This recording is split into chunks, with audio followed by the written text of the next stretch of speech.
प्रिय छात्रों, एक बार फिर से संस्कृत की कक्षा में आप सभी का स्वागत है। आज हम चतुर्थः पाठः समश्व महर्षि पढ़ेंगे। चतुर्थः पाठः, चौथा पाठ, क्षमस्व महर्षि, क्षमा कीजिए महर्षि। इस पाठ में क्षमा के महत्व के विषय में बताया गया है कि हमें किस प्रकार से क्षमाशील होना चाहिए, दूसरों को क्षमा कर देना चाहिए। तो आइए पढ़ते हैं। भारते अनेके महापुरुषाः अभवन्। भारते, भारत में, अनेके बहुत से, महापुरुषाः अभवन्, महापुरुष हुए। भारत में अनेक महापुरुष हुए। महर्षि दयानंदः तेषु प्रमुखः आसीत्। महर्षि दयानंद तेषु उनमें से, प्रमुखः आसीत् प्रमुख थे। महर्षि दयानंद उनमें से प्रमुख थे। तस्मिन् काले समाजे अनेकाः कुरीतयः प्रचलिताः आसन्। तस्मिन् काले, उस समय में, समाजे, समाज में, अनेकाः बहुत सी, कुरीतयः बुराइयाँ, प्रचलिताः आसन् प्रचलित थी। उस समय समाज में बहुत सी कुरीतियाँ प्रचलित थी। कुरीतियाँ मीन्स बुराइयाँ, बुराइयाँ प्रचलित थी। यथा, जैसे, अंधविश्वासः, अंधविश्वास, स्त्री अशिक्षा यानी कि स्त्रियों को नहीं पढ़ाना, बाल विवाह, जाति प्रथा इत्यादि। बाल विवाह यानी कि कम उम्र में शादी करा देना, जाति प्रथा, ऊंच नीच जाति वाली भेदभाव, वो सब इत्यादि इत्यादि प्रचलित थी। एताः सर्वाः निवार्यन्, एताः सर्वाः इन सभी का, निवारण करने के लिए, वेद धर्म च का मतलब और, वेद धर्म का प्रचार करने के लिए, प्रचार करने के लिए, महर्षि, जो महर्षि थे, भारते सर्वत्र अभ्रमत, महर्षि जो महर्षि दयानंद थे, वे भारत में सर्वत्र सभी जगह अभ्रमत घूमे। देखिए, अभ्रमत क्या है? लंग लकार यानी भूतकाल, भ्रम धातु, प्रथम पुरुष एक वचन है, अभ्रमत। तो इन सभी बुराइयों को दूर करने के लिए और वेद धर्म का प्रचार करने के लिए महर्षि भारते सर्वत्र अभ्रमत, महर्षि दयानंद भारत में सभी जगह घूमे। सत्यासत्यस्य ज्ञानार्थम स एकं प्रसिद्धं ग्रंथम सत्यात् प्रकाशम अपि रचितवान्।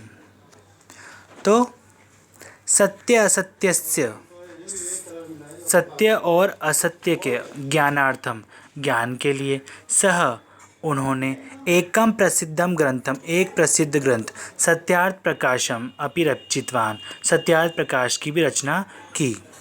तो यानी कि सच और झूठ का के ज्ञान कराने के लिए उन्होंने एक प्रसिद्ध ग्रंथ यानी सत्यार्थ प्रकाश नामक ग्रंथ की भी रचना की।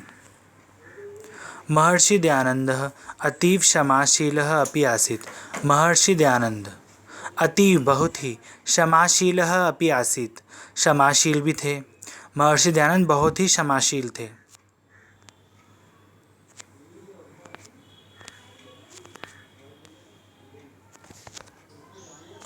आगे देखिए।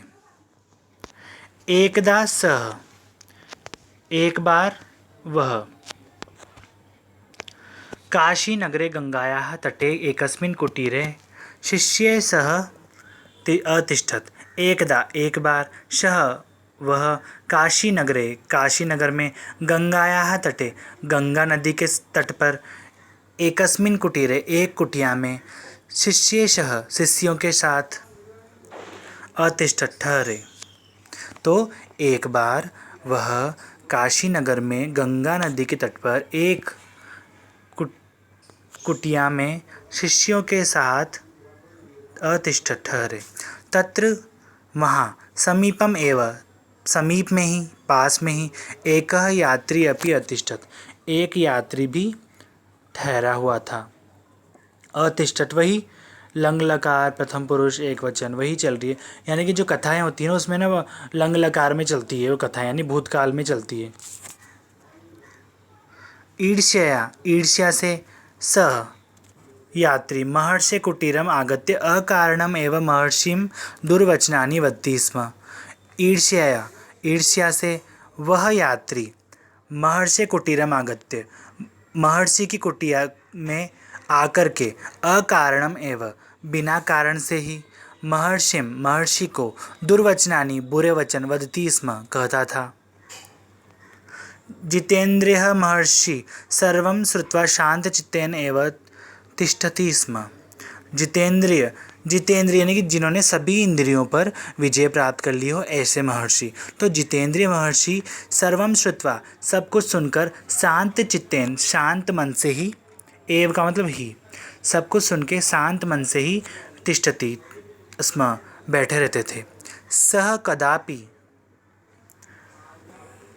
न प्रत्युत्तरत, उन्होंने कभी भी उनका जवाब नहीं दिया। शिष्याः क्रुद्धाः अभवन्, जो महर्षि दयानंद के शिष्य थे वे क्रोधित हो गए। शिष्य क्रुद्धाः अभवन्, शिष्य क्रोधित हो गए।